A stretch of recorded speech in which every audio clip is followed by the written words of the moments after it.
Guys, nandito kami sa dulo ng pinaka-end ng compound namin. Ito pala siya. Ito pala yung dulo na ito. Lakas ng tubig. Ba't nandito ka? Nagbablog.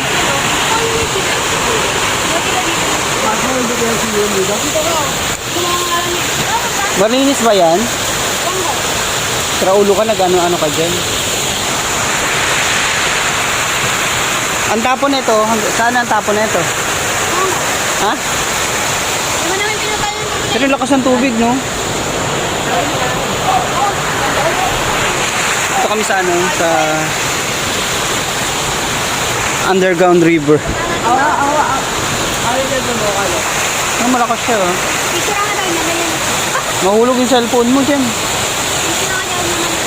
Dito kami dati dumaan papunta doon. Doon, oh. Sa may Kalabaw. Guys, tingnan namin nangyari sa buong namin lugar. Hanggang doon. Walang ilaw, biglang kumulog, tapos kumidlat. Tapos ayun, nandito kami lahat sa labas. Tambay. Then, Ashi. Ayan, tinan mo, padilim na. Ay, yung ilaw yung solar siguro yun. Padilim na siya. Padilim na, walang ilaw. Pero dito maliwanag pa sa area na to. Siguro may mga ahas dyan. O kaya isda. Wala. Wala? Meron. Saan?